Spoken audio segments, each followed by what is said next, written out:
आइए कक्षा 12 सारणिक अध्याय 4 के कुछ हम प्रॉब्लम्स देखते हैं।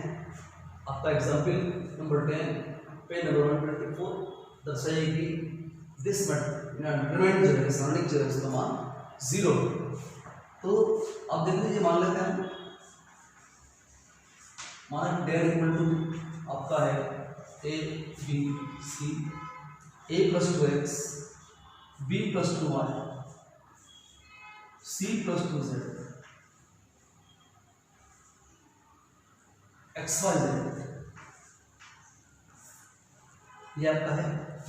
अब हम एक प्रॉपर्टी पढ़े थे कि सारणिक में किसी रो या कॉलम में आपके एलिमेंट्स जो है या अवयव जो है वो योग या अंतर के रूप में हो तो वो सारणिक हम दो भागों में तोड़ सकते हैं। तो आप इसको तोड़ सकते हैं। पहली सारणी बनेगी आपकी एबीसी, ये आपका सेम रहेगा। इसमें आप एबीसी लेंगे और x Y z plus second सारणी आपका बनेगा ABC 2x 2y 2z, 2x 2y 2z and x Y z. ठीक है, इसमें आप दो कॉमन ले लीजिए तो आपका बन रहा है ABC x Y z plus 2 common लेने के बाद हमने सेकंड रो से सेकंड पंक्ति से दो वेरिएशन लिया है, दो कॉमन लिया है, तो आपको मिलता है एबीसी एक्स वाई जेड।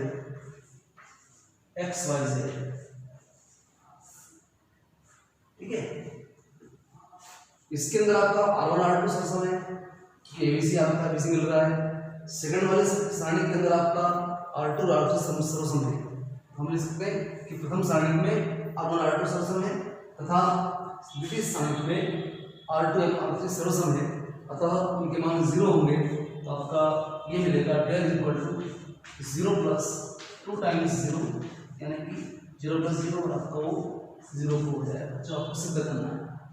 ठीक है, इसमें मैंने प्रसार नहीं किया है, हमने केवल उसकी प्रॉपर्टीज के आधार पर, सारणिक के प्रगुण के आधार पर हमने उसको प्रूव कर दिया कि उसका मान 0 है ना। इसमें प्रॉपर्टी आपकी लगती है किसी सारणिक की दो पंक्ति या दो स्तंभ सरसम हो तो उसका मान 0 होता है। देखिए नेक्स्ट क्वेश्चन आपका,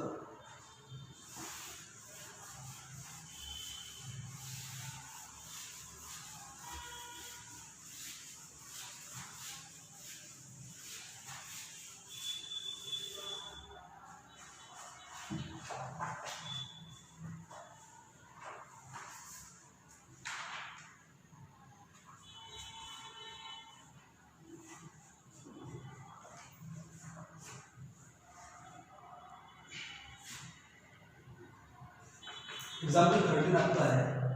मान ज्ञात कीजिए, आपको वैल्यू ज्ञात करना है। मान ज्ञात कीजिए, सारणी का आपको दी हुई है 1 1 1 एबीसी और बीसी सी ए, इसका मान ज्ञात कीजिए, इसकी वैल्यू हमको निकालना है। ठीक है, अब इसमें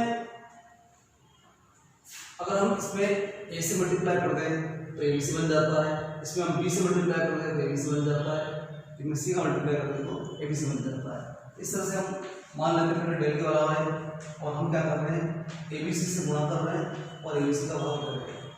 किसी सारणी में ये किया जा सकता है 1 1 1 ABC BC C A B.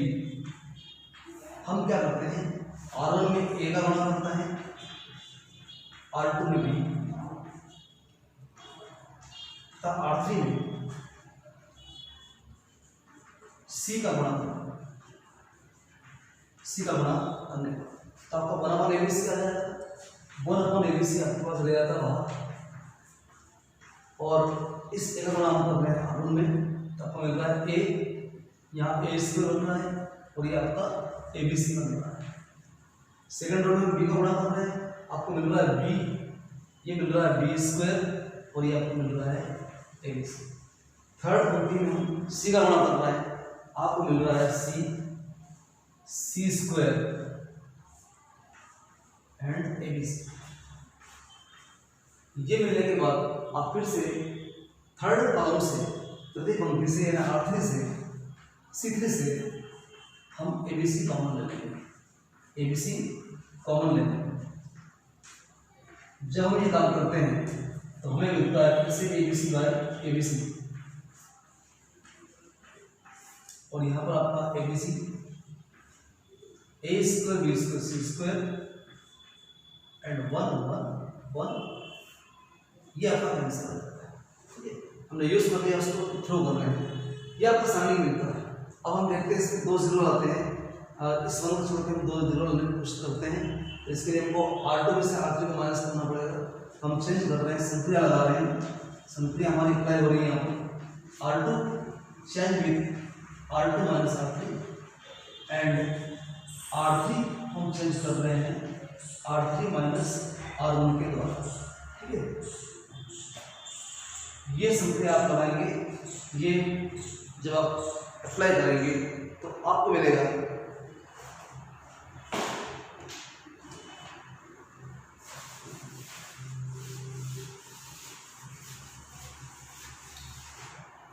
R1 में कुछ नहीं होगा आपका, R1 आपका ऐसे ही रहेगा, आपका R1 रहेगा A स्क्वायर 1।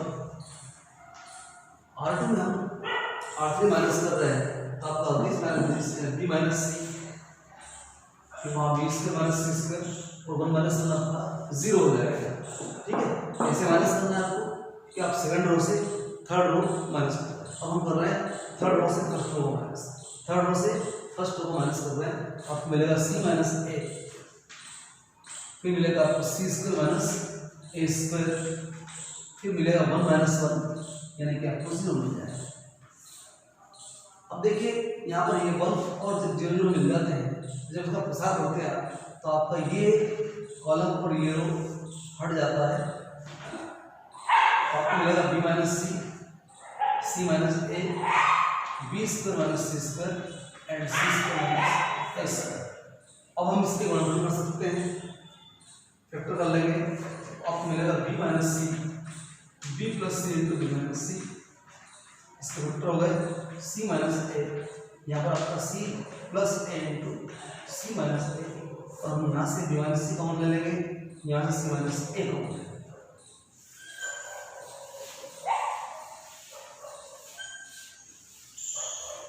हमने कॉमन निकाला है B माइनस C और C माइनस A, हमें मिल जाता है 1, यहाँ मिलता है B प्लस C, यहाँ मिलता है 1 और यहाँ मिलता है C प्लस C। ठीक है, ये आपकी 2/2 की सारणी के उसका प्रसार कर दीजिए आप, तो आपको मिलेगा B minus C minus A, C plus A into 1 यानी कि ये minus 1 into B plus C यानी B प्लस C, और जब ब्रैकेट ऑफ करेंगे आप तो C कैंसिल C, आपको मिलेगा A माइनस B, उसको आगे लिख देंगे A minus B minus C minus A, ये उसका हमारा वैल्यू है सारणी का। ठीक है, आपको सिद्ध करने के लिए भी दे सकता है क्वेश्चन कि प्रूव दैट, या सिद्ध कीजिए कि दिस इक्वल टू दिस सारणी इज इक्वल टू दिस, आप उसको इजीली कर सकते हैं।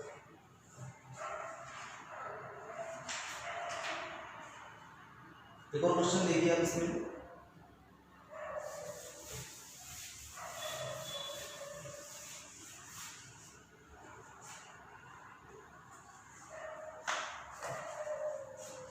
एग्जाम्पल 14, सिद्ध कीजिए यानी prove that B plus C BC A C plus A C A B and A plus B equal to 4ABC, ये आपका आंसर है। हमें प्रूव करना है 4ABC की। ठीक है, मान लेते हैं डेल के बराबर है, माना कि डेल इज इक्वल टू आपका sine B plus C A C plus A C A B and B A plus B। देखिए प्रसाद नहीं करना हमें इसमें, हमें संक्रिया को यूज करना है। तो देखिए यहाँ पर हम जितना ज़्यादा जीरो ला सकते हैं लाएंगे, ताकि हमारा जो प्रसार होगा वो बड़ा इजी हो जाएगा। तो यहाँ B प्लस C दिख रहा है, यहाँ BC अलग अलग दिख रहे हैं, हम इन दोनों को जोड़ के इससे माइनस करते हैं तो हमको जीरो मिल जाता है, जीरो प्राप्त हो जाता है। तो हम क्या कर रहे हैं, R1 minus R2 plus R3, तो हम संधि अप्लाई कर रहे हैं, R1 minus R2 plus R3, और चेंज इसमें होगा जो शुरू में दे रखा है, चेंज इसमें होगा आपका प्रथम रो या R1 में चेंज होगा। तो डेल इक्वल टू आपको मिल जाएगा b प्लस सी माइनस b प्लस सी, जीरो हो जाएगा। उसके बाद a minus this plus this, तो आपका 2c प्लस a बन रहा है, a कट जाएगा तो 2c माइनस का मिल जाएगा, माइनस 2c। समझ आ रहा है। यहाँ पर आप क्या कर रहे हैं, a minus this plus this, a minus b plus a plus D, तो आपको जो है 2 मिलेगा, a कैंसिल हो जाएगा तो माइनस का 2 माइनस 2। बाकी आपको ये ऐसे रखना है, b c plus a, b c c and a plus, ठीक है। ये आपका एक्स बन जाता है। अगर हम इसमें से -2 कॉमन ले लेते हैं, ठीक है, आप कॉमन ले लीजिए, 2 कॉमन ले सकते हैं, 2 कॉमन लेंगे आप तो 0 minus C and minus B C plus A and B C A plus B. और आप छोटा कर सकते हैं इसमें, अगर इसमें हम जोड़ते हैं R2 में R1 को जोड़ते हैं तो हमें क्या मिलता है, R1 में चेंज होगा R1 प्लस R2 के बाद, और R3 में भी हम R1 जोड़ सकते हैं, R3 में चेंज होगा R3 प्लस R2 के बाद, आपको मिलेगा 2 टाइम्स R1 में चेंज होगा 0 माइनस सी माइनस बी, ऐसा ही लिखा जाएगा, b प्लस 0 आपका 0, b मिलेगा, यहाँ पर आप प्लस करेंगे तो c कैंसिल होगा तो a मिलेगा, यहाँ पर b कैंसिल हो जाएगा 0 मिल जाएगा, c प्लस 0 आपको c मिलेगा, c प्लस माइनस c 0 मिलेगा, और दिस प्लस दिस आपका b कैंसिल यानी कि a मिलेगा, ठीक है। अब जब हम इसका प्रसार करते हैं तो प्रसार करने पर आपको क्या मिलेगा, प्रसार करने का प्रथम पंक्ति के सापेक्ष R1 के सापेक्ष प्रसार, ठीक है, आपको मिलेगा 2 टाइम्स 0 इंटू आपको मिलेगा a square minus 0, a square minus 0। फिर आपका सेकंड एलिमेंट माइनस c, तो माइनस कंप्लीमेंट के अंदर आता है तो माइनस माइनस c आपका प्लस c मिलता है, ये कॉलम जा रहा है, ये रो जा रहा है, आपको मिलेगा a इंटू बी यानी कि माइनस 0। थर्ड आपका आ रहा है माइनस बी, तो प्लस माइनस बी इंटू ये कॉलम, ये रो छोड़ दो तो 0 माइनस ए सी या सी, 0 माइनस ए सी, इस तरह आपने प्रसार कर दिया। अब देखिए और सिंप्लीफाई करते हैं, 2 टाइम्स ये आपका 0 मल्टीप्लाई होगा 0 हो जाएगा, प्लस ये आपका ABC बन रहा है, ये आपका माइनस माइनस प्लस ABC बन रहा है, तो हमें मिल जाएगा ट्वाइस ABC, 2 इंटू 2 ABC यानी आपको मिलेगा 4ABC, यही आपकी आंसर, ठीक है। ये आपको प्रोग्राम इस तरह से हम जो सारणी के गुणधर्मों का प्रयोग करके हम सारणी या डिटरमिनेंट के क्वेश्चन को हल करेंगे, जो हमें दिया होगा उसको लाने की कोशिश करें। एक और क्वेश्चन आप देख लीजिए, तो अच्छा क्वेश्चन है,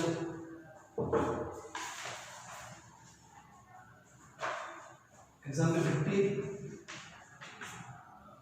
यदि XYZ विभिन्न हो, डिफरेंट दे रखा है आपको, और डेल की वैल्यू आपको दे रखी है, del is equal to XYZ x square y square z square 1 plus x cube 1 plus y cube 1 plus z equal to 0, ठीक है। तो दर्शाइए कि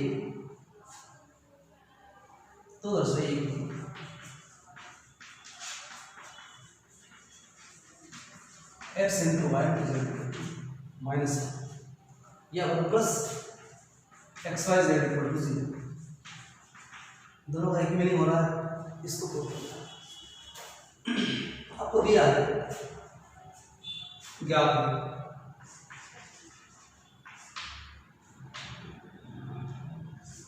1 एक्स वाई जेड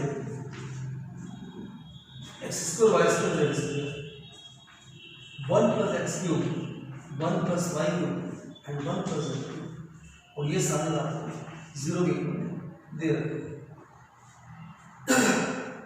देखिए प्लस दिख रहा है आपको। अब सारणी को दो भागों में तोड़ सकते हैं, दो पार्ट आप हो जाते हैं। पहली सारणी आपकी हो जाएगी एक्स वाई जेड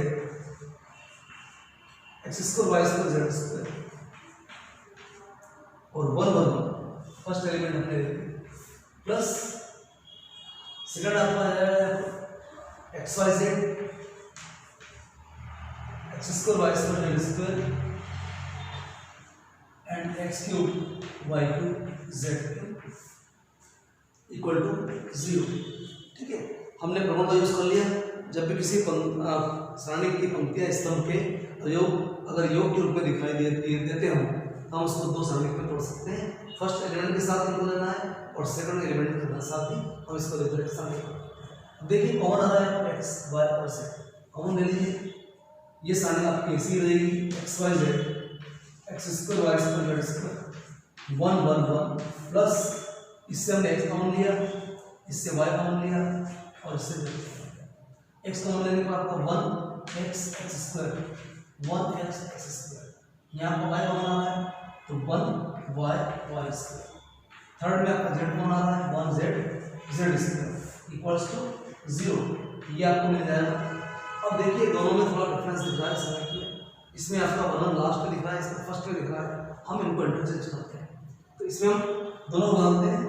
अगर मैं C2 को C3 से इंटरचेंज करता हूँ तो मुझे क्या मिलता है, सारणी का मान ऋणात्मक आ जाएगा, माइनस में आ जाएगा। एक्स वाई जेड 1 1 बीच में आ जाएगा आपका, ये वहाँ चला जाएगा सेकंड कॉलम प्लस ये आपका है ऐसे।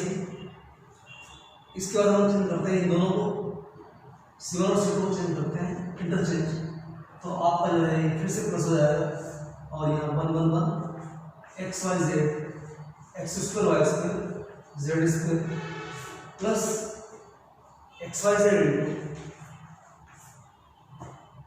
1 x x square 1 y y square 1 z z square equal to 0। अब देखिए आप ये दोनों सारणी सेम दिख रही है, हम इसमें से कॉमन निकाल सकते हैं। जब हम इसको कॉमन निकालेंगे तो आपको मिलेगा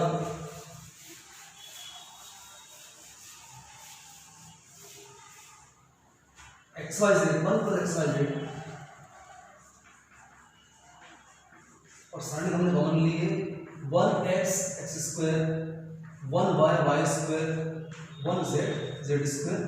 ये सारणी कॉमन लेने के बाद आपको मिलेगा यहाँ से 1 plus x Y Z equal to 0। अब हम इस सारणी को हल करते हैं। हमने भी किया था क्वेश्चन, अगर मैं R2 में से R3 माइनस करता हूँ R2 माइनस R3 और R3 को मैं चेंज कर रहा हूँ R3 माइनस R1 के बराबर, ठीक है, ये हम संख्या लगा रहे हैं तो आपको मिलेगा 1 plus x Y z into ये आपकी सारणी बन रही है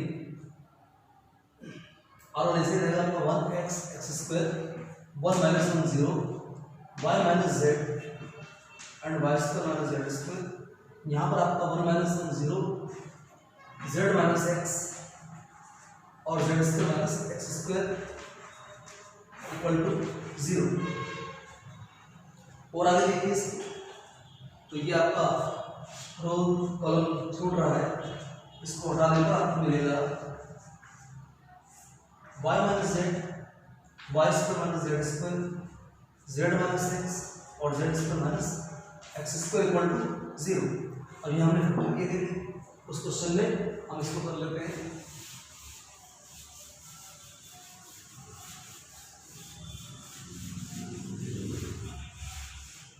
आपको मिलेगा 1 plus x Y Z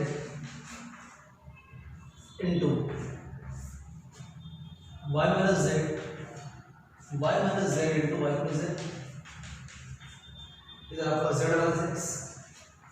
minus x into z plus x equal to 0। Common निकाल लीजिए y माइनस जेड, तो y माइनस जेड कॉमन आ जाएगा आपका, यहाँ से आपका z माइनस एक्स कॉमन आ जाएगा और यहाँ आपका 1 प्लस एक्स वाई जेड है ही। ठीक है, यहाँ पर 1, यहाँ आपका y प्लस जेड, यहाँ 1 और यहाँ z plus x equal to 0। जब हिसाब करते हैं तो आपको मिलेगा दिस माइनस दिस, यानी कि y minus z minus x 1 plus x Y z और यहाँ मिलेगा आपको z plus x minus y plus z equal to 0। आपका कैंसिल होना है यहाँ पर z, हमें मिलेगा x minus y, x minus y हम आगे लगा सकते हैं, x minus y minus z minus x 1 plus x Y Z equal to 0। अब चूंकि आपका ये जो है not equal to 0, x minus is not equal to 0, आपको मिलेगा x is not equal to y, तो डिफरेंट है क्योंकि एक्स वाई जेड आपका क्या है, भिन्न है ना, विभिन्न है, अलग अलग है, इसलिए इसका अंतर कभी 0 रह सकता है। y माइनस जेड भी आपका क्या होगा, नॉट इक्वल टू 0, यानी कि y भी इक्वल नहीं और z minus x is not equal to 0, तो आपको जो है z is not equal to x. ठीक है, जब ये तीनों आपके फैक्टर जो है 0 नहीं है तो ये वाला आपका 0 होगा, क्योंकि इसका मल्टीप्लिकेशन जो हो रहा है वो 0 मिल रहा है, इसलिए हम लिख सकते हैं कि अतः 1 plus x Y Z equal to 0, और ये आपको कौन करना था, ये x Y Z equal to -1, ये आपको करना था। Thank you.